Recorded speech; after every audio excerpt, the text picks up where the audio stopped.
Bonsoir à tous, merci beaucoup de choisir BF1, merci beaucoup de regarder le Loft. Un immense plaisir de vous retrouver pour cette nouvelle semaine, en espérant que le week-end s'est très bien passé, que tout le monde se porte bien autour de vous, vos affaires aussi. On vous convie pour ensemble encore échanger autour d'un sujet. Et aujourd'hui, on va être assez sérieux, moi j'ai envie de dire ça comme ça. Donc sortez les calepins et les stylos parce que je pense qu'on va prendre note. Et derrière, on va mettre en œuvre. Et qui sait, peut-être que ça va porter des fruits sonnantes et trébuchantes. On se comprendra. Nathalie, permettez-moi de souhaiter la bienvenue et de dire bonjour à tous ceux qui sont avec moi aujourd'hui. Parité pleinement respectée, même si on fait le genre en permettant à des invités masculins de nous rejoindre sur le plateau. Alors, la team au féminin, c'est Daisy et moi. Comment ça va se passer? Restez jusqu'au bout pour le savoir. En attendant, Daisy, aussi ravissante et pétillante que d'habitude, comment tu vas?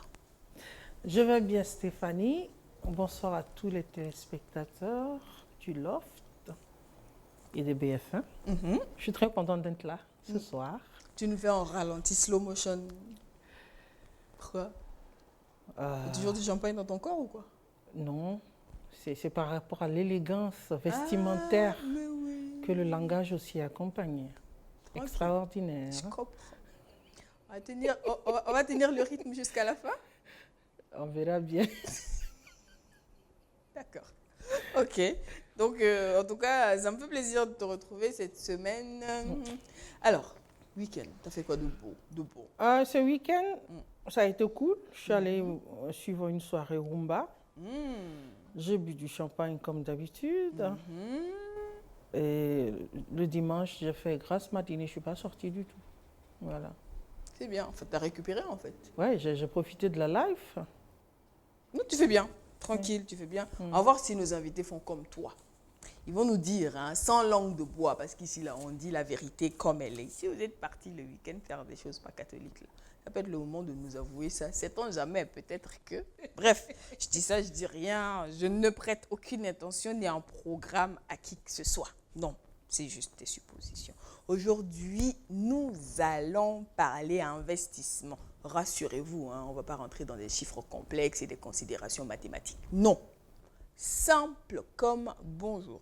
Pour ceux qui nous suivent, déjà, on a déjà parlé de la gestion du salaire, du revenu, et on s'est dit, ça peut être intéressant de s'organiser de sorte à avoir un épargne à côté pour pouvoir investir si on espère un jour être riche et ne pas totalement dépendre de son salaire. Alors, on a réussi à faire cet exercice. On a mis de l'argent de côté peut-être sur 1 année, 2 ans, 3 ans et là on s'est dit, bon, maintenant, il faut investir. Dans quoi? Investir, comment s'organiser et tout cela, on va en parler aujourd'hui et on a justement trouvé des personnes qui peuvent nous accompagner. Donc Daisy, j'espère que tu vas prendre note. Ah oui, moi en tout cas, tu as vu que moi j'ai du papier, non? Moi, je vais prendre note dans ma tête. Je vais enregistrer beaucoup de choses parce que je sais que c'est une émission durant laquelle on va apprendre des choses très intéressantes. Donc, c'est sûr. On est à l'écoute. On est à l'écoute. Et justement, on va apprendre avec qui? Notre premier invité, il est écrivain, sociologue de formation. Il vient d'ouvrir un centre d'innovation du côté de Fadan Gourma. Donc, il accompagne les jeunes porteurs de projets. Il fait dans l'orientation scolaire. Il fait également dans le coaching et la formation académique. Il est auteur, comme on l'a dit. Et principalement, il écrit autour de la thématique de l'entrepreneuriat. Alors, ces dernières œuvres, on va dire, portent sur l'entrepreneuriat familial et l'entrepreneuriat féminin.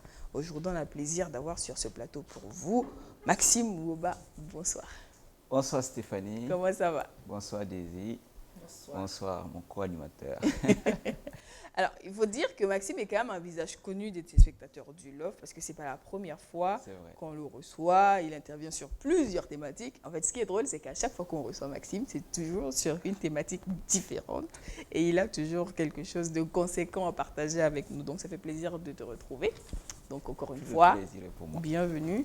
Et comme tu le sais, ce plateau-là, c'est également le tien. Tu viens quand tu veux, tu nous amènes dans les sujets qui t'intéressent. Nous, on aime apprendre et c'est toujours un plaisir. Et justement, en parlant d'apprendre, et de partager. Notre deuxième invité, il est responsable marketing et communication d'une structure de la place. Il va nous donner un peu plus de détails tout à l'heure. Il est également spécialiste en marketing, communication. Il fait dans l'enseignement et la formation. Donc, qui de mieux pour nous transmettre qu'un profil pareil? Eh bien, on a le plaisir d'avoir sur ce plateau avec nous aujourd'hui Monsieur Ousseni Sourabié. Bonsoir. Bonsoir Stéphanie. Comment ça va? Bien, toujours un plaisir de venir sur ton plateau. Exactement, parce que c'est également pas la première fois qu'on reçoit M. Sourabié sur ce plateau. Et ceux qui avaient eu le plaisir de le voir la première fois, vu qu'il ait de très bons conseils pour tout ce qui concerne justement la gestion financière, l'intelligence financière, l'entrepreneuriat, la gestion de ses projets et tout cela, le marketing, la communication, j'en passe. Et aujourd'hui, on parle investissement. Que faut-il déjà entendre par investissement? Il faut déjà qu'on plante le décor par rapport à cela. Qui doit investir, quand, comment s'organiser et surtout, dans quoi investir? Quand on dit investissement, est-ce que ça te parle, Daisy? Ben oui, ça me parle. J'investis mon argent actuellement dans un projet, de l'argent que j'ai mis de côté, un projet que j'ai établi, sur lequel j'ai fait des études par rapport à ce que cela pourrait me rentabiliser dans 1 an, dans 2 ans. Et j'ai vu que si je m'organise et que je suis vraiment les étapes, cela peut être vraiment régénératrice de ressources pour moi dans 2-3 ans. Donc, j'investis de l'argent également dans un projet que j'ai mis. Donc oui, je sais ce que c'est que l'investissement. Maintenant, avec ce que les professionnels dans ce domaine vont me dire, peut-être que je vais compléter ou peut-être changer la réorganiser. manière. Parce qu'on est autodidacte, on fait les choses sans forcément avoir les bases de comment investir, de quand investir ou de où investir. Donc, je pense que cette émission va m'apprendre beaucoup pour la suite de mon projet. Nous apprendre. Voilà. Peut-être que tu vas être actionnaire. Sait-on jamais. C'est ça, en fait, les trucs. Alors, quand on parle d'investissement, c'est vrai qu'aujourd'hui, ça fait partie des recommandations pour ceux qui s'informent sur justement la gestion financière personnelle. On entend rapidement investissement. Sinon, à la base, quand tu entends investissement, tu vois déjà les grosses sociétés, les milliardaires qui investissent, qui récoltent. Donc, que faut-il déjà entendre par investissement? Je pose la question à mes deux invités et puis on va voir le recoupage des réponses. Mais déjà, dans un premier temps, je me tourne vers M. Sourabié. Que faut-il entendre par investissement pour commencer? En fait, c'est aussi simple que ça. C'est comme Daisy l'a dit. Avant d'investir, il faut d'abord épargner. C'est la première des choses. Oui. Avant d'arriver même à l'étape d'investissement, il y a tout un processus.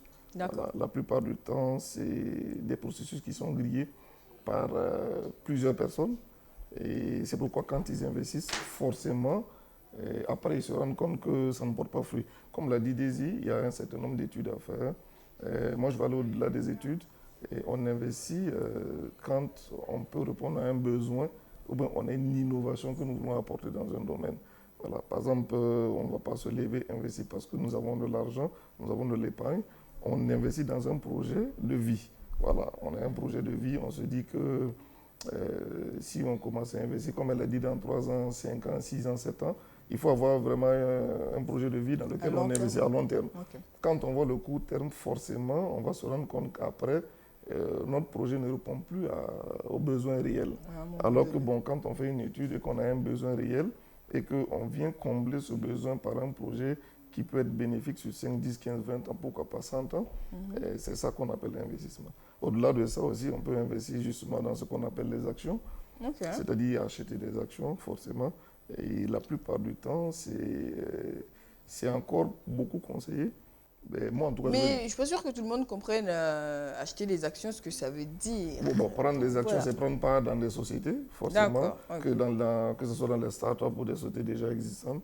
Voilà, souvent, quand on fait la levée de capital, voilà, sur la place du marché, vous y allez, vous souscrivez à travers la BRVM, etc.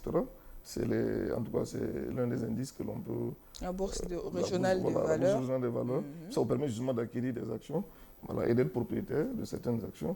Et maintenant, je pense que les dividendes sont payés chaque année. Non, donc, en France, c'est facile. Il y a des entreprises qui décident de faire en sorte que vous deveniez copropriétaires, entre Exactement. guillemets, à des niveaux différents. Donc, en ce Forcément. moment, on décide, l'entreprise coûte 10 milliards. Exact. On divise à 10 000, 10 000, 10 000. En Si parle. tu as 100 000, tu viens prendre 10 parts. Bon, c'est 10 milliards, tu sais combien tu gagnes derrière, mais bon, tu fais partie des propriétaires. C'est bien cela? Exactement, c'est bien cela. D'accord. Donc c'est bon, en français facile. Voilà. Donc c'est un peu de façon justement résumer l'investissement. Mais moi je dirais toujours, avant d'arriver à l'investissement, il faut être vraiment prêt. Voilà, c'est pas parce qu'on a économisé de l'argent qu'on investit. Non. De toute façon, on va revenir sur comment, quand investir. Mais avant, est-ce que tout le monde peut ou doit investir? Oui, tout le monde peut investir et tout le monde doit investir. Parce que moi, je définis l'investissement comme le fait de semer, tout simplement. D'accord. Semer, tu entretiens et tu vas moissonner, récolter. Donc, c'est vraiment la définition la plus simple. Et quand on veut semer, si tu as beaucoup, tu vas semer sur plusieurs hectares. Bien Quand tu sûr. n'as pas beaucoup, tu sèmes sur 10 petit mètres lopin de carrés, terre, une petite oui. portion, et tu entretiens et tu attends maintenant.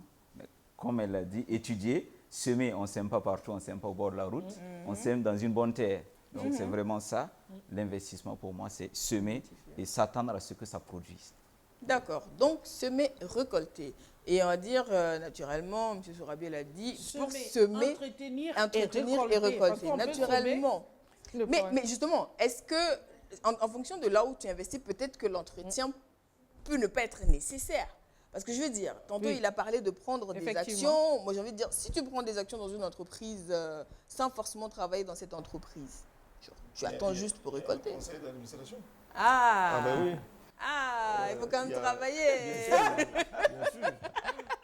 Il y a l'Assemblée générale de la société Moi, je aussi me qui est là. disais que tu pouvais Ah non, non, non, non, non, non, non, non, non, non, non.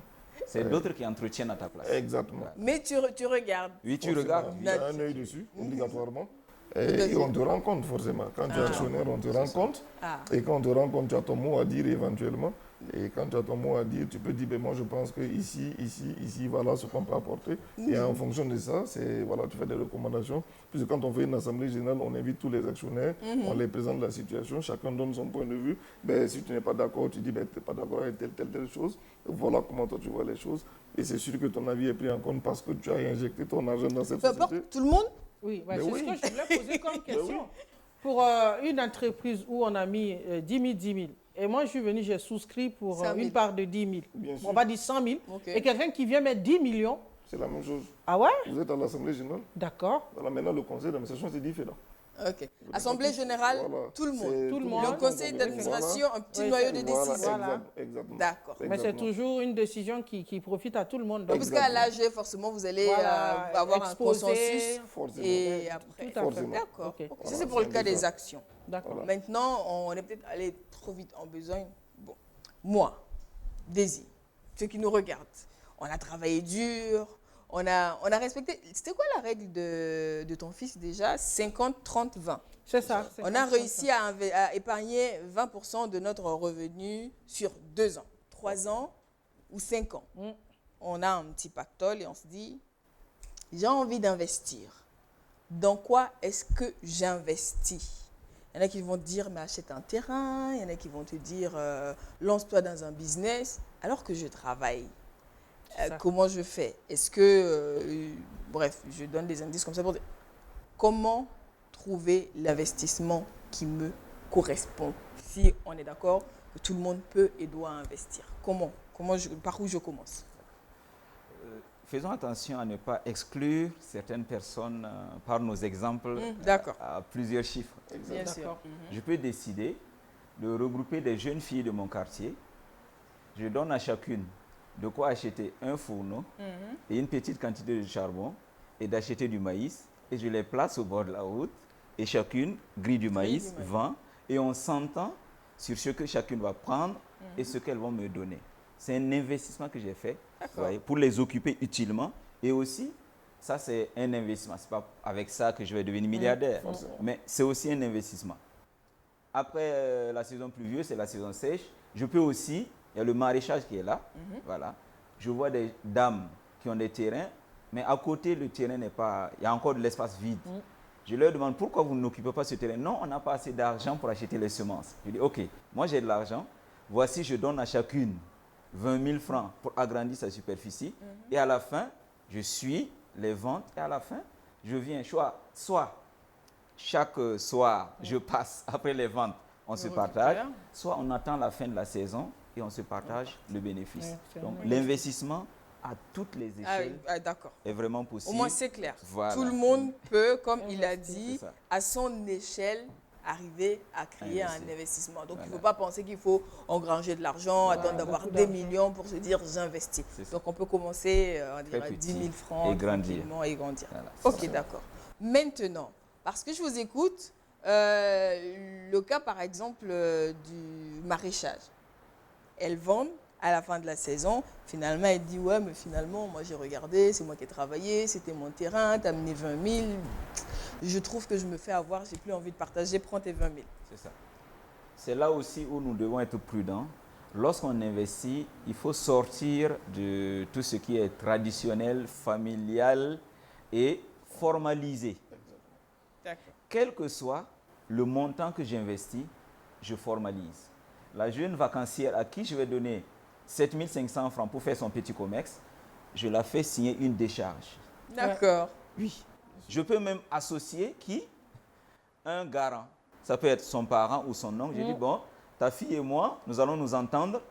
Je compte sur toi aussi, voilà, pour la suivre.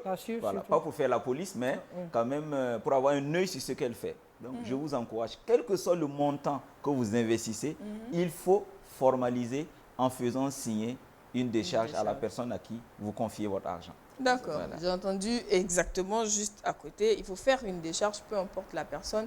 Maintenant, comment on sait qu'on a trouvé la bonne idée? Je pense que la bonne idée, c'est en adéquation avec soi-même. Parce que c'est, comme je l'ai dit, c'est un projet de vie, c'est un projet personnel. C'est pourquoi je dis, ce n'est pas parce qu'on a de l'argent qu'on investit. Non, on investit dans une chose que l'on aime. C'est-à-dire, puisque d'abord il faut aimer, ensuite vient la passion. Après la passion, bon, il y a la réussite forcément qui suit derrière. Parce que quand tu es passionné, tu vas y mettre de la discipline, tu vas te mettre au travail et tu vas le faire correctement. Et tant qu'il n'y a pas tout ça réuni, ça va être difficile. C'est comme je le dis souvent, il y en a qui ont de l'argent mais qui n'ont pas d'idées. Ils en ont énormément, ils ont, comme on le dit, ils ont le cash flow. Mais en termes d'idées, ils sont pauvres. C'est-à-dire en termes vraiment de réponse à un besoin clair et net, ils sont pauvres. Parce que tout simplement, eux, ils voient tout de suite et maintenant. Et beaucoup de gens sont dans ça. Qu'est-ce que les gens font? On te dit, aujourd'hui, monsieur te dit que lui, il investit. Tu dis, il fait dans quoi? Lui, il rachète et il revend. Mais quand tu dis qu'il est commerçant, il se fâche. Mais il est commerçant. D'accord. J'ai l'habitude de dire à mes étudiantes, c'est pas la peine de vous lever, aller ouvrir une boutique de vente de vêtements, et pour vous appeler ça Ouedraogo, Gisèle et sœurs, Ouedraogo, encore vous avez dit Sanou, Awa et frères, ça n'a pas de valeur. Parce que vous ne créez aucune valeur, vous faites de l'achat et de la revente. D'accord. Je ne vois pas en quoi vous avez investi et puis qui est utile. Et aujourd'hui, quand on regarde, 2-3 ans après, la personne disparaît. C'est vrai. Voilà. Et quand il disparaît, ça dit que ça devient difficile pour la personne. Et beaucoup de gens ne prennent pas réellement la pleine mesure de leur capacité. Donc pour moi, justement, avant d'investir, c'est comme tu l'avais dit tantôt, tu peux être en train de travailler, mais tu as ton propre projet de vie. Tu épargnes parce que tout simplement, tu épargnes parce que tu as envie de lancer dans ton propre projet de vie. Moi, le conseil que je donne généralement, c'est quoi? On ne se laisse pas claquer la porte parce que son patron lui met la pression, parce qu'on te donne trop de boulot, non. On claque mais si tu as gagné à la loterie 100 millions. Ah ben même si tu gagnes à la loterie, il faut investir utilement. Mais si tu vas à la loterie, tu demandes à toutes les loteries où on va te dire que c'est ceux qui gagnent, ceux qui ont pu vraiment investir leur argent, on les compte au bout des doigts. Hein. Ouais. Ceux qui gagnent et qui ont pu investir, on les compte vraiment au bout des doigts. Pourquoi? Parce qu'il y a justement, il manque ce projet. Et vous savez, Magic System l'a dit, l'argent là, c'est pas... Si ça arrive et que tu n'es pas prêt. Voilà, mais en fait, c'est le rapport que nous avons avec l'argent. Parce que le rapport que nous avons avec l'argent, découle de notre éducation. C'est dit que je déplore ça parce qu'on ne nous apprend pas à connaître l'argent. Tu grandis avant de connaître l'argent. Et ça, c'est dangereux. Et c'est pourquoi, justement, l'éducation financière elle est super importante. Mais les autres le font aux enfants depuis qu'ils sont à la maternelle. Les enfants grandissent, ils ont un rapport à l'argent autre que nous. Mais justement, c'est tout ça qui fait partie de l'investissement. Oui, c'est pas aujourd'hui. On ne se lève pas parce qu'on a commencé, parce qu'aujourd'hui Stéphanie travaille, elle a un salaire. Non, c'est pas maintenant. Ça commence depuis le bas âge. Jeune, oui. Voilà. Et quand on rentre dans ce process et qu'on évolue, ben, en fait, ça devient systématique, ça devient automatique. C'est-à-dire, dès que tu arrives vers justement à l'étape de l'investissement, il n'y a même plus à réfléchir, en fait. Ça Parce se fait que naturellement. tout est déjà calé. Ok. Mais chez nous, la personne va d'abord finir l'université, commencer à travailler. Chercher du boulot chercher- d'abord. Voilà, pour chercher commencer. du boulot, voilà, écoute. Et une fois qu'il a le boulot, maintenant, il va économiser. Maintenant, avant de chercher à investir, Ouais. bon, il cherche ça un peu plus tard. Bien Je sûr. n'ai pas dit que ce n'est pas bon, mais ce n'est pas évident.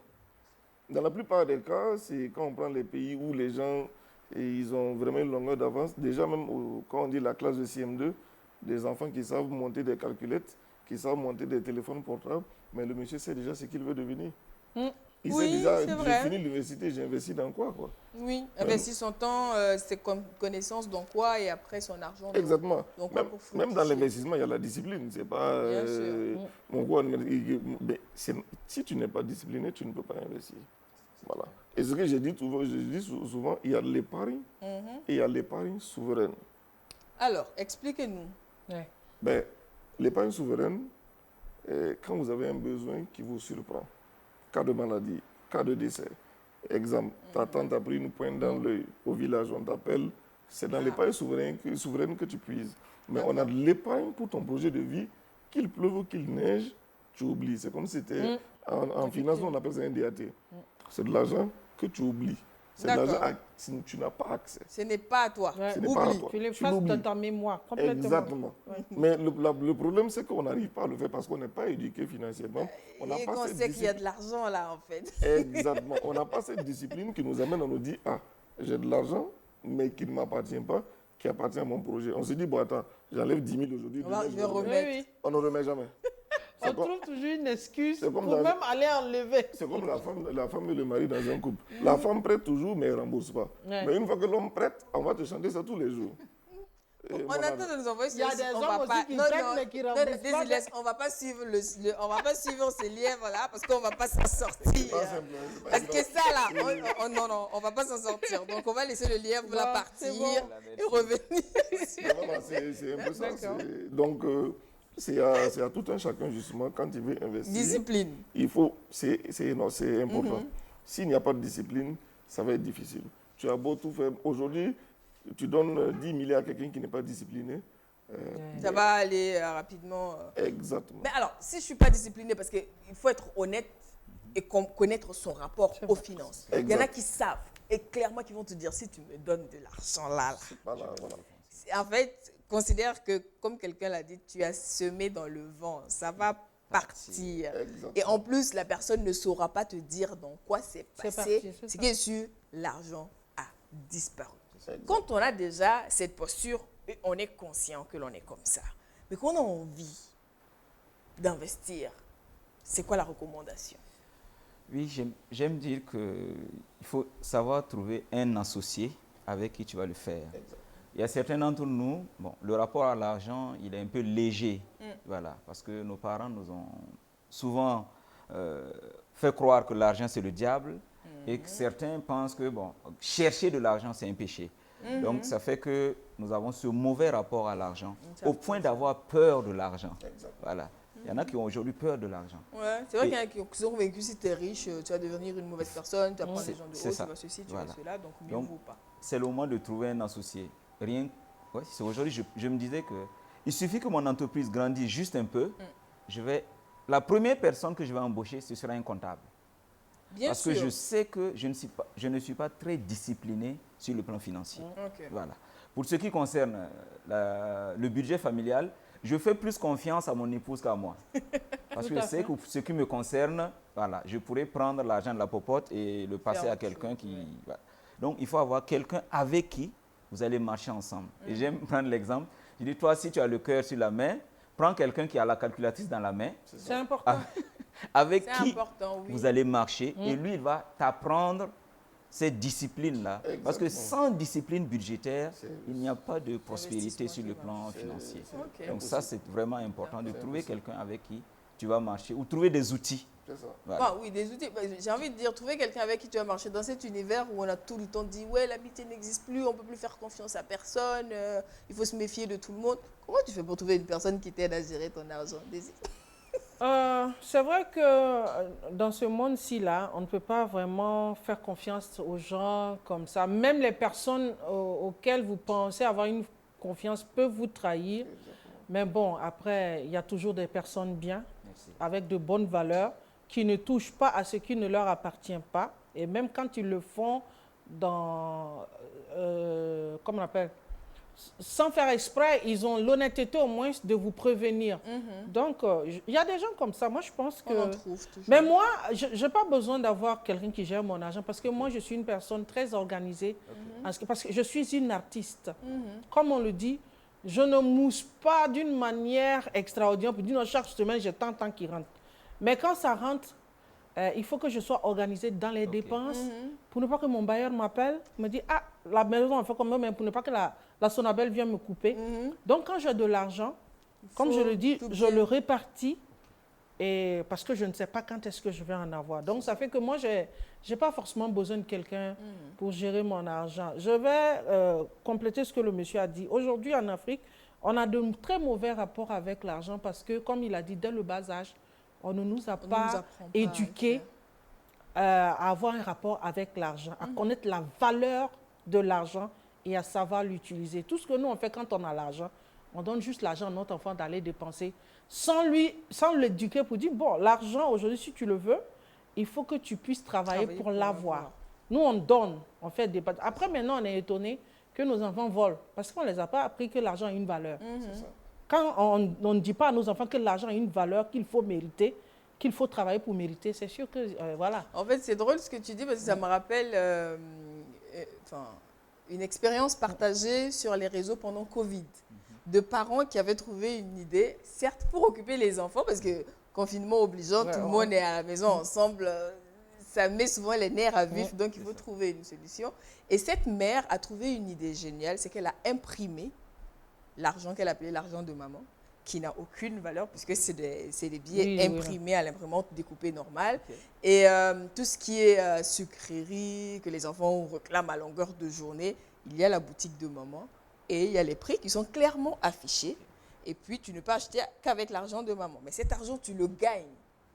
Tu fais tes corvées à temps, tu as ceci, tu finis avant l'heure, tu gagnes cela. Et si tu as envie de gagner plus, ce qui coûte cher, tu es obligé de travailler 2 fois plus pour gagner plus d'argent. Et il y a des choses, quand tu as des primes, quand tu fais un travail qu'on ne t'a pas demandé, tu as des primes, quand tu es bien rangé, quand tu ne fais pas de bêtises, quand tu ne fais pas. Et voilà. Donc, ça mène l'enfant à s'organiser, tu es obligé à trouver de l'argent, de gagner. Avoir Exactement. Tu le vois, tu ne peux pas juste aller dire maman, je demande. Il faut que tu l'achètes. Le prix est affiché et tu as la liste des corvées avec le salaire qui va avec. Tu le fais, tu as ton salaire, tu payes ce que tu veux. Et si on ne le fait pas? C'est justement la question de mentalité. Oui. C'est pourquoi on dit que les mentalités doivent évoluer. Et je pense qu'il faut qu'on prenne le meilleur. Je veux ajouter un peu à ce que Daisy a dit. L'argent, c'est du papier. Oui. Quand on dit que c'est un diable, moi, ça me pose un problème. Je ne sais pas comment est-ce qu'un papier peut être un diable. Donc, c'est notre rapport à l'argent. Et moi, j'ai l'habitude de dire qu'on nous a imposé des choses, au fait, sur le plan culturel, sociétal. Moi, je prends toujours un exemple. On dit qu'on ne balaye pas la nuit. Mais quand tu demandes, on te dit non, on ne doit pas balayer la nuit. C'est comme ça. Pourquoi on ne doit pas balayer la nuit? On ne veut pas m'expliquer. Mais moi, j'ai essayé de comprendre. J'ai demandé à des vieux qui m'ont dit, mais dans le temps, la nuit, tu vas voir quoi pour balayer quoi? Il n'y a pas de lumière. Mais aujourd'hui, avec tous ces éclairages-là, il ne faut pas balayer, voir. C'est vrai qu'à l'époque, tu peux balayer ton argent. Hein? Bien sûr. En fait, il y a tellement de choses. Dans le noir, tu balayes ton argent et puis tu le mets au feu. C'est parce qu'il n'y avait pas de lumière. C'est vrai. C'est pareil, on ne coupe pas la nuit parce qu'il n'y avait pas de lumière. Les choses ont évolué. Pourquoi continuer à garder un principe qui ne nous arrange pas? Donc, on dit on ne se lave pas la nuit. C'est parce que tu ne vois pas pour te laver. Mais aujourd'hui, il y a la lumière. Non, mais il y a même une autre explication, je ne vous coupe pas, par rapport à se laver la nuit. Moi, je sais que mon grand-père nous a dit à partir de 17h30, la personne qui ne se lave pas ne se lave plus. Bon, voilà. Mais parce que lui, l'explication qu'il a donnée, notre douche, il n'y avait pas de couverture. C'était une douche ouverte. Oui. Et qu'on n'est pas seul sur cette planète. Il y a des êtres visibles et invisibles. Et facilement, la nuit, c'est si le tu es une règne de magnifique femme et qu'un génie, tirer. par exemple, ou un esprit te voit, peut venir se lier d'amour pour toi et ça fait des maris de nuit. Bon, ça, c'est l'explication qu'on m'a donnée. Pour moi, tout ça, c'est des concepts qu'on nous a imposés. S'il sera bien. Voilà, pour moi, c'est pour nous... Bon, en tout cas, c'est pour nous mettre une certaine Enfin, pression. la discipline, Voilà, pour nous discipliner. l'organisation de la Exactement. société. C'est et pour, tout nous, cela. justement, c'est pour nous discipliner. Donc, il y a des choses qu'on nous disait justement pour nous amener à rentrer sur un droit chemin. Mais bon, plus on évolue, plus les choses évoluent, plus nous aussi, on est allé à l'école, on lit beaucoup. Oui. On est ouvert au raisonnement. Voilà, on est ouvert au raisonnement. C'est justement ça l'importance de l'école. C'est le fait de raisonner, d'avoir un esprit critique. En même temps, cette génération Y qui pose tout le temps les questions, tout le monde ne l'aime pas forcément. Ben oui, mais il faut poser des questions. Moi, en tout cas, j'ai toujours posé des questions parce que j'ai toujours voulu comprendre. Et quand tu ne me donnes pas satisfaction, il y a les livres. Aujourd'hui, encore plus, il y a Internet. Je ne me fatigue même Il y a pas. tout. Quand je pose une question, tu tournes, je cherche. D'accord. Voilà, et puis tu as des informations dont toi-même tu ignores. Tu cherches, tu les trouves et tu fais ta culture générale, forcément. Effectivement. Donc, c'est vrai que c'est c'est ça qui est important important aujourd'hui. d'avoir ce niveau de culture. Donc, c'est pareil pour l'investissement. C'est ce ouais. que je dis toujours aux jeunes apprenants. Je dis, mais en fait, la dernière fois, j'étais à une conférence où on parlait justement d'éducation financière. J'ai posé la question sur près de 600 personnes. La salle du Sénat était presque pleine, en tout cas. J'ai demandé, mais qui a fait une recherche sur le thème de Avant de venir. Une seule personne dans la salle. Sur plus de 500. Il y avait d'autres personnes en ligne, éventuellement, mais dans la salle, il y a une seule personne qui a été honnête. Il dit, lui, il a fait des recherches. Ok. J'ai trouvé que c'était dommage.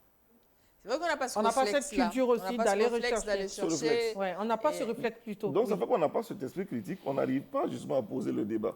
C'est C'est vrai. pourquoi les gens vont venir nous mettre tout ce qu'on veut entendre, on nous met ça dans la tête. Donc, on est obligé d'accepter, puisque tu n'as pas le Quelque chose répondant. pour contredire, en fait. Exactement, Voilà, tu n'as pas ce donc, répondant. Alors que si tu cherches, mais s'il envoie pour lui, toi aussi tu donnes pour toi, vous allez faire justement la comparaison. Maintenant, vous allez vous dire, eh, écoutez, voilà, d'accord, on est à peu près au même niveau, ou bien ce que tu dis est erroné, ou bien ce que je dis est erroné, on se corrige et puis on avance. C'est ça Surtout qui qu'il est n'y a le plus pas une important. vérité qui reste vraie tout le temps. Exactement. Ça évolue. C'est et comme avec, par exemple, quand on prend l'investissement, il y a tellement d'auteurs qui ont écrit sur l'investissement. On peut pas, il n'y a pas une doctrine fixe. C'est ça. Quelqu'un va te dire ça, un autre va te dire ça, un autre va te dire ça. Et Maintenant, chacun a une méthode qui fonctionne dans son contexte et qu'il Exactement. partage. Forcément. Donc, c'est à nous aussi d'avoir justement l'esprit d'analyse et l'esprit critique, de voir ce qui est bien pour nous, ce qui peut nous arranger et de mettre en œuvre. C'est comme l'a dit Maxime tout à l'heure, c'est tout à fait normal. Donc, il faut que chacun puisse savoir réellement en fonction de ce qu'il a. C'est ça. Qu'est-ce qu'il peut faire? Qu'est-ce que je peux faire? Parce que souvent, moi j'ai l'habitude de dire aux gens, il ne faut pas aller vite en besoin. Par exemple, la personne se dit, ben, lui il veut ouvrir une agence. Ok. C'est qu'est-ce qu'il faut pour ouvrir une agence? Il va juste prendre des renseignements, on dit il faut un SSM, il faut un IFU, etc. Il prend les informations et tout. Il ouvre son agence. Ce qu'il oublie, ben, tu vas prendre un local. Bah, il faut gérer l'agence. Il faut que tu équipes le local. Oui. Il faut payer l'électricité. Ça. Il faut payer l'eau. Il faut payer la connexion Internet. Il s'est dit, une fois que tu as tout ça, il faut que tu aies un personnel. Bah oui. Il faut payer le personnel, il faut le déclarer, etc. Et qu'est-ce que la personne fait? Généralement, la personne ouvre en se disant, j'ai mon grand frère qui travaille ici, Voilà. j'ai mon cousin qui Il est va te donner tel là-bas, argent, il va acheter tel j'ai marché. mon tonton qui est, voilà, lui il est bien placé ici, c'est eux les hommes forts, je vais avoir des marchés. Bon, après il commence, 6 mois après, il ne peut plus payer le loyer, et il ne peut pas honorer les salaires, ça devient de plus en plus compliqué. Et si les marchés ne viennent pas, on se rend compte subitement, ah mais en fait les gens ils t'encouragent mais ils ne t'aident pas parce qu'ils ne veulent pas que tu réussisses, ils ne te donnent pas les marchés. Exactement. Alors, moi du coup en fait ça m'inspire une question. Est-ce que se lancer dans l'entrepreneuriat c'est investir nécessairement? Non, pas forcément. Pour moi. D'accord. Non, pas forcément. Voilà, c'est tout autre chose quand on parle de... En fait, les gens confondent. Ok. Voilà. Et c'est comme certains qui, aujourd'hui, qui pensent qu'ils sont des entrepreneurs parce qu'ils ont construit, ils ont 5 parcelles qu'ils ont mis en valeur. Déjà, même, je trouve même que c'est quand même assez illogique de construire un bâtiment de 400 millions aujourd'hui et de vouloir le mettre en location. Tu le rentabilises quand? Ah, en fait, on va dire que c'est l'immobilier. Je ne connais pas, hein, mais on a tendance à dire que l'immobilier, c'est une valeur sûre pour investir, non? On dit oui, c'est une valeur sûre, mais personnellement, pour moi, ce n'est pas une valeur sûre. Pour moi, une valeur sûre, c'est créer une industrie, créer une entreprise de transformation ou de production. Ça, c'est une valeur sûre pour moi. Mais l'immobilier, aujourd'hui, ton bâtiment tombe. On va s'arranger pour un bâtiment qui reste 200 ans, arrêtez ce qui bouge pas. Maxime voulait réagir sur En l'immobilier. fait, les gens, sur l'immobilier, les gens confondent mettre mon argent en lieu sûr et investir. L'immobilier, c'est mettre mon argent en lieu sûr. La maison, il sait qu'on ne va pas venir voler. Voilà. Bah oui, c'est ça. Donc, il se dit que son argent est en bien lieu sûr. Ses enfants naîtront, ils vont trouver, ainsi de suite. Mais ce n'est pas ça l'investissement. Maintenant, là où on a dit l'école, l'éducation financière, elle est aussi valable aussi bien pour les enfants que pour les adultes aussi. Parce que lorsque tu as des enfants, ton style de vie aussi montre si tu es un investisseur ou pas. Voilà. Et lorsque tu investis, pour moi, il y a 3 critères. Ce que j'aime, ce que je maîtrise et ce qui est rentable. D'accord. Mais si les 3 ne se rencontrent pas? S'il y a au moins 2, tu peux chercher le 3e. Mais ne te base pas sur un seul pour te lancer. En général, on ne sait pas ce qui est rentable. Normalement, ça marche, non? C'est l'erreur. Voilà. Ah, ok. C'est l'erreur. Ça, c'est... Tout le monde recherche la rentabilité. Ben oui. Au finish, on investit pour gagner. Ben, on investit pour gagner, je suis d'accord, mais il y a ce qu'on appelle le cycle de vie. Quand tu prends, quel que soit le projet que tu vas entamer, il y a ce qu'on appelle le cycle de vie.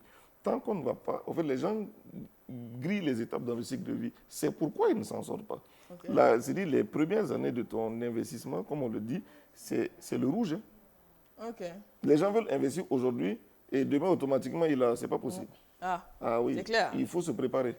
Voilà. Ça va prendre le temps. On a dit semer. Exactement. Donc tu ne sèmes pas pour... C'est semer, semer et puis entretenir. Généralement, le cycle de vie, le minimum que tu puisses faire avant de dépasser justement cette barre rouge-là, c'est 4 ans. 4 ans? Oui, la plupart du temps. Surtout quand tu es dans les entreprises de services. Maintenant, quand tu es justement dans... Bon, c'est pour ça que je dis que ce n'est pas des entrepreneurs. L'achat-revente, c'est tous les jours, tu achètes, tu revends, tu gagnes de l'argent, ça n'a pas de problème. Mais une fois que tu passes cette étape où c'est de l'investissement, comme il a dit, un bâtiment, on ne le construit pas en 2 jours. Ah, ça, c'est sûr. Donc, tu vas aller sécuriser ton argent dans le bâtiment. C'est comme aujourd'hui, si tu veux mettre en place une industrie, tu ne vas pas te lever parce que j'ai de l'argent, je crée une industrie. Non, je crée une industrie qui répond à un besoin. Et je sais que ce besoin-là, il peut exister 10, 15, 20 ans, 40 ans, 50 ans pour profiter. Parce que pour moi, investir, tu dois permettre de créer de la richesse. Investir, c'est une sorte de plan de retraite? Exactement, plan de retraite. Voilà, comme tu veux. En tout cas, pour moi, il faut créer de la richesse derrière ça. Et créer de la richesse, pour dire, il faut créer de l'emploi. Forcément. Parce que pour moi, quand tu investis dans la sécurité, je ne vois pas où tu crées l'emploi. Je ne vois pas où tu partages. C'est-à-dire, je ne vois pas, en tout cas... Mais au moins, tu as de l'argent pour tes dépenses souveraines. Justement, parce que tu as une maison, ça coince à un moment donné, très rapidement, on met sur le marché, immeuble en vente, en location. Je dirais même que c'est le surplus de ton argent que tu enlèves pour investir dans les immeubles. Donc, en fait, les immeubles, en fait, tu as investi, ça t'a rapporté. Exact. Et ensuite, maintenant, de ça, on peut aller dans l'immobilier. Forcément. Ok, d'accord. C'est un peu ça. Ça, c'est un scénario. Oui, Daisy, vas-y, c'est ça. Ah non, j'écoute. Religieusement. Yes. À ce que je constate. Parce que le monsieur, il parle et puis, bon, j'analyse au fur et à mesure. Voilà, monsieur Sourabier. J'analyse au fur et à mesure. C'est tellement bien dit. Tu penses à ce que tu as fait jusque-là, tu regardes. Mais ça va, moi, tu es une bonne élève quand même. Oui. Ben voilà. C'est comme la dernière fois, je prenais un exemple, j'étais en cours. J'ai dit, par exemple, moi, j'ai remarqué ça. Et quand quelqu'un commence à travailler, automatiquement, il veut s'acheter un véhicule, il veut se marier, il veut acheter une parcelle. Et tout ça, il le fait à crédit. Mais il le fait à crédit. Mais regardez, essayez de faire une analyse. Allez-y à la Carrefour, à la CNSS, vous verrez qu'une fois que la personne part à 60 ans à la retraite, 63 ans, 3 ans après, il est décédé. Pourquoi? Parce que c'est la pression. Il peut pas... Attends, aujourd'hui, j'ai un salaire temps. On le divise par 3 ou par 4 et on me donne ça chaque 3 mois. Comment je fais? Le manque à gagner, je le gagne où? Quand tu es en activité, c'est normal, tu as un salaire, tu prends des crédits sur 15, 20, 30 ans. Mais faisons juste la comparaison. Oui, c'est clair que regardez les Européens. C'est un couperet qui tombe net et un train de vie à revoir, mais drastiquement du jour au lendemain. Le monsieur, il vit en location jusqu'à la veille de sa retraite. Il achète sa maison, il y habite, il fait ce qu'il veut. Il voyage, il va partout dans le monde entier. Nous, ici, on n'a aucune planification, on n'a aucune discipline. Là-bas, les gens, ils cotisent pendant 3-4 ans pour aller en vacances. C'est vrai. Nous, chaque année, on va aller en vacances. Ouais. Bon, le billet d'avion... Attends. Pas chaque année, chaque week-end. Bon, chaque week-end. Bon, voilà, lui, il dit la vérité. Non, mais c'est la vérité. Non, mais c'est vrai que ça prend pas la forme de vacances, Voilà. mais c'est exactement Mais ce que c'est l'on plus fait. week-end, ils vont en vacances. Chaque long week-end, n'en La parlons grille pas. salariale est connue au Burkina. C'est-à-dire que quand on dit au Burkina Faso, c'est ceux qui touchent 5-10 millions, on les compte. On les compte au bout des doigts. Ça, c'est clair. Voilà, donc tu ne peux pas, c'est ce que j'ai dit, c'est nous-mêmes on se voit de la face. Quand par exemple, elle parlait justement des parents, moi je prends un exemple. Moi j'ai mon enfant qui gagne le bac et puis je lui achète une moto de 2 millions. Ok. Mais si je ne lui dis pas que j'ai pris un crédit pour acheter la moto, je ne fais pas son bien. Et il comprendra pas la valeur de ce qu'on vient de lui donner. Exactement, il va prendre la moto, il va faire ce qu'il veut. De toute façon, papa a l'argent. Ah S'il oui. y a un problème, il va encore Dans acheter. 6 mois, c'est cabossé. C'est cabossé. Et papa a l'argent. Mais voilà, papa a l'argent. C'est pas possible. Mais tant qu'on ne dit pas à l'enfant, ah, mon fils, ça là, j'ai pris crédit, on va me couper 12 mois. Donc si on me coupe 12 mois dans le salaire. Si dans 12 mois, la moto n'est pas encore neuve, sache qu'on n'a pas encore fini de la payer. Voilà. Elle ne t'appartient Donc toujours il faut pas. dire la vérité. Une fois que tu dis la vérité, une fois que tu parles avec ton enfant, une fois que tu échanges avec lui, tu l'éduques financièrement comme la maman le faisait avec justement les faux billets où l'enfant doit exactement, travailler pour oui. avoir son argent. Oui. Voilà. Donc c'est un peu ça. Il faut surtout éduquer. C'est vrai. C'est important. Une petite Vas-y. anecdote. Moi, j'ai tellement inculqué ça à mon fils que maintenant, même, je ne peux même plus lui demander un service à qui il parle d'argent. Ah, Mon petit. Lui, c'est un businessman. Il dit, mais l'élève maman, a dépassé toi-même, le tu as dit maître. que tout travail mérite Salaire. Mais là, tu travailles, il faut mon salaire. Voilà. Non, je suis ta mère. Souvent, elle peut Ah t'envoyer non, et puis te rien non, te donner. ah non, on ne va pas faire les règles aujourd'hui et Non, puis lui les comprend défaire trop, demain. c'est Mais, quoi? non, mais c'est bien. Il y a un monsieur qui a dit ça à son fils, qui lui demande de l'argent pour aller justement faire la fête avec ses amis. Il lui dit non, mais ça ne marche pas comme ça. Il dit mais allez, vas-y, tu as une société, on est riche. Et puis il dit non, tu es un garçon fauché qui a un père riche. C'est différent. Ben voilà. C'est Ben que voilà. toi, tu es fauché. C'est ça, c'est ça, c'est ça. Et effectivement. Il ne nous reste pas beaucoup de temps. Alors, c'est quoi la grosse recommandation? On a eu pas mal de conseils aujourd'hui sur ce à quoi réfléchir, ce que j'aime, ce qui est Ce que je maîtrise, ce que je et ce qui maîtrise est et ce qui est rentable. C'est les critères de choix pour investir parce que c'est important. C'est vrai que je me suis amusée à dire, tu achètes des parts, tu t'assois tranquille et puis tu prends de l'argent à la fin ou quand on fait la répartition des dividendes. Mais je ne suis pas sûre que si tu ne sais pas dans quoi est-ce que tu mets les pieds, Effectivement. tu ne pourras pas voir si ton entreprise, en plus, elle est en train de s'effondrer, elle a encore une longue vie. Est-ce que c'est le moment d'acheter? Est-ce que c'est ce qu'il faut acheter? Parce qu'au moment où tout le monde vend, si toi tu vas acheter, Ah, bon, c'est compliqué. on ne sait jamais, mais c'est-à-dire qu'il faut forcément maîtriser ce dans quoi on met les pieds. Mais c'est-à-dire forcément qu'il faut se former à l'investissement. Quand on a déjà atteint notre niveau, on ne peut pas remonter le temps et puis dire on va apprendre auprès de nos parents. Donc, comment on se forme pour bien investir son argent et s'assurer qu'on ne le dilapide pas ou qu'on ne fait pas des investissements qui vont plus nous coûter?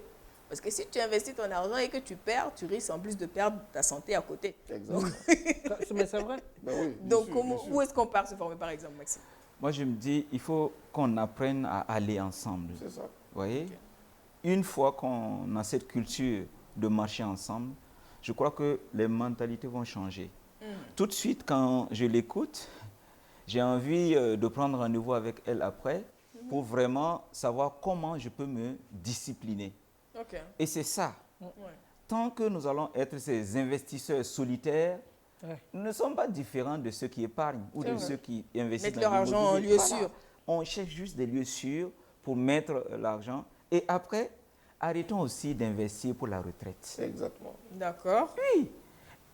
Il faut que je sois capable d'investir pour mes petits-enfants. Effectivement. Ok. Bah oui. Il faut qu'on change de paradigme, voilà, mais qu'on comprenne que quand je dis à mon épouse, et c'est le bon contexte, la dernière fois on était en train d'échanger sur l'actionnariat populaire. J'ai dit aux amis, non, moi, je ne vais pas investir pour moi, je vais aller prendre des actions pour mes enfants. Ok. Ça veut dire, j'achète au nom de mes enfants. Voilà. Si mes petits-enfants, il y avait déjà leur nom, j'allais prendre à leur nom. effectivement. Pour dire que lorsqu'on a cet investissement selon l'espérance de vie, nous allons continuer à avoir des entreprises qui vont dater. Normalement, une entreprise Effectivement. survit Voilà. longtemps à l'entrepreneur s'il a été bien pensé C'est ça. C'est bon. et bien Voilà. mené avec les hommes qu'il faut, aux places qu'il faut, répondre aux problèmes concrets qu'il va faire, qui va encore exister peut-être sur 80. On a des entreprises qui ont 200 ans. Ouais. Donc, C'est ça. Ben voilà. si Et on qui va marchent aller jusque-là, toujours. exactement. Bien sûr. Et ayons ces initiatives. Et moi, j'aimerais vraiment vous encourager. Ce que vous avez... Partagez comment tu fais partie de N'hésite pas à peut-être réunir les femmes du quartier et partager cette vision. Actuellement, il y a un changement sur le plan urbain au niveau de Fada. Il y a de nouvelles routes qui sont en train de se construire, des canalisations. La dernière fois, j'étais assis, j'ai pris mon calepin. Je dis comment est-ce que, à partir de ce qui se fait, on peut éduquer différemment juste les riverains de toutes ces routes qui sont en train de se construire là sur le plan financier. Comment on rentabilise ça? Comment à partir de ça, on gagne de l'argent? Comment à partir de ça, on crée des entreprises? Une fois qu'on comprend cela, même la crise qui est là, nous allons comprendre qu'elle est une opportunité pour investir. Et une fois, j'ai suivi une émission et quand on parle d'investissement, ce monsieur me revient toujours à l'esprit. En période de crise, lui, il a créé une société et à la fin, il nous dit qu'il a gagné de l'argent pour 3 générations. 3 générations. Pendant que tout le monde gardait son enfant et son argent, ceux qui pleuraient, lui, il a vu l'opportunité. Il a vu l'opportunité. Je pense que je suis en train de lire un livre dans lequel on a pris des petits exemples comme ça. Voilà, transformer nos obstacles en victoire. Et ouais, c'est un livre qui édifie bien. Et il faudra que tu écrives. Tu vas revenir nous partager le contenu. On a noté, on va faire un club lecture un jour là. Et tu vas nous partager le contenu, on va apprendre et puis tout ça. Donc, tous ceux qui ont lu sur la question vont revenir. Donc, il est important de pouvoir lire les opportunités qu'il faut, bien se connaître soi-même naturellement pour savoir dans quoi est-ce qu'on va investir, comprendre ce que l'on maîtrise et surtout son besoin de formation ou d'éducation pour être sûr qu'on ne dilapide pas son argent. Pour très rapidement finir avec un dernier, mais vraiment dernier tour de table où je vais demander à chacun de se forcer à parler en moins d'1 minute. Quel est le message global à retenir aujourd'hui? J'ai envie d'investir, qu'est-ce que je dois savoir à la fin de cette émission? Monsieur Sorabier. Pour moi, défi 1 minute. Bon, pour moi, d'abord, c'est l'idée de projet quand on veut investir. Avoir une idée claire de projet de vie. Il faut vraiment faire ce qu'on appelle le brainstorming là-dessus. On ne lance pas une idée parce qu'on a une idée, non. On lance une idée parce qu'elle est mûre. Ce qui me plaît parce qu'il y a un centre d'incubation où forcément il va permettre aux gens de mûrir leur projet et de les pousser jusqu'au bout. C'est ce qu'il faut et c'est ce qui nous manque. C'est pourquoi vous avez la Silicon Valley un peu aux États-Unis. Créer des hubs pour pouvoir penser à long terme. Voilà, penser surtout à long terme. Il faut qu'on arrête de penser aujourd'hui. Il faut qu'on pense 50, 100, 200 ans. 3, 4, 5 générations. Exactement. Il faut qu'on arrive à là. Et pour moi, comme il a dit, il faut de la discipline. Quand il y a de la discipline, je pense qu'on peut réussir. Après la discipline, il y a de l'abnégation, voilà, il y a de la pugnacité. Et il ne faut jamais baisser les bras. Voilà, c'est important. D'accord. Merci beaucoup, M. Sorabier. Merci. Pour moi, c'est s'inspirer de ce que nos parents et grands-parents faisaient, l'adapter à notre génération et créer des sources de revenus durables. C'est vraiment ça. Et je crois que si nous retournons à cette école-là, comme le principe de semer, d'entretenir, de moissonner, je suis certain que si on crée des cadres d'échange autour de l'argent, voilà, je vais vous inviter bientôt. D'accord, avec plaisir. Voilà. Organiser des jeunes filles pour que vous veniez leur parler du rapport à l'argent, afin de les décomplexer, qu'elles n'aient plus peur de devenir riches et qu'on arrête de penser que celui qui est riche, il est orgueilleux, celui qui est riche, il regarde mal les gens. En même temps, quand tu es riche, tout ce que tu dis est interprété. Quand tu es pauvre et puis tu le dis, bon, ça compte pas, il est pauvre, c'est son aigreur qui parle. Mais si tu es riche et puis tu le dis... Mais bon, c'est la mentalité, c'est l'état d'esprit que nous avons. Quoi. Et on va travailler, on va espérer pouvoir travailler à changer de désir.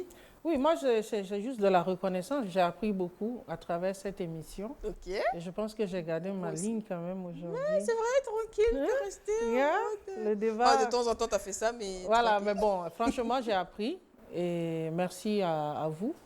Et à bientôt, voilà, pour des échanges. Concrétisons tout cela, que ça ne reste pas juste de l'ordre de l'oralité et du discours. C'est ça. Merci beaucoup, Maxime Moba. Merci, pour tous ceux qui ont envie d'avoir tes livres, où est-ce qu'ils les retrouvent? Ok. À la librairie Jeunesse d'Afrique. D'accord. À la librairie Mercury. Ok. Et aussi à Fada, au centre Yanfodano. Ok. Et aussi, quand vous tapez sur Facebook Maxime Yanfodano, voilà, vous vous faites livrer parce qu'aujourd'hui, il y a une autre source de revenus qui est les livreurs. Exactement, voilà. Vous vous faites livrer. On peut donner le numéro de téléphone. Absolument, aussi. absolument. Voilà. Vous appelez au 71 87 52 52 ou 77 87 52 52 et vous avez les livres et on va vous livrer partout au Burkina et même à l'extérieur. Je rappelle que les deux derniers en date, c'est l'entrepreneuriat familial et l'entrepreneuriat féminin. C'est ça. D'accord, donc c'est bon à savoir. Alors, M. Sourabié, pour tous ces jeunes-là qui ont envie de venir s'abreuver à la source de votre savoir, comment ils font pour déjà entendre que vous donnez une formation, partager une expérience et comment ils font pour en bénéficier? C'est vrai que j'ai arrêté les formations pour le moment parce que ça demande beaucoup. Il faut beaucoup lire, il faut beaucoup se cultiver avant de prétendre donner une formation. C'est important. Et il ne faut pas donner la même formation tout le temps. Il faut évoluer avec le temps. Bien sûr. Donc, à toi, pour ceux qui veulent me joindre, je peux laisser mon numéro. D'accord. C'est 71 25 0000. Il n'est pas compliqué. Donc, c'est 71 25 0000. C'est le WhatsApp. Voilà, et on peut échanger à tout moment. Et comme je le fais déjà avec les jeunes, c'est accompagner comme je peux, voilà, dans la mesure de mes moyens. Voilà, surtout à travers les conseils, voilà, pour qu'ils puissent justement grandir, changer la mentalité. Exactement, c'est le plus important. Surtout qu'ils changent leur rapport à l'argent, et changer même leur rapport à l'appréhension de la vie réelle et les permettre justement de grandir. Merci beaucoup. Merci Daisy. Merci Stéphanie. Et à tous nos téléspectateurs également, un grand merci. On vous l'avait dit, aujourd'hui, on va apprendre énormément. Donc, on espère que vous avez pris bonne note de toutes les recommandations, que nous allons tous travailler à changer notre rapport à l'argent et notre mindset du composé et d'aller ensemble. Parce qu'il est grand temps d'arrêter de dire il faut se méfier de tout le monde. Ensemble, on vit, ensemble, on construira.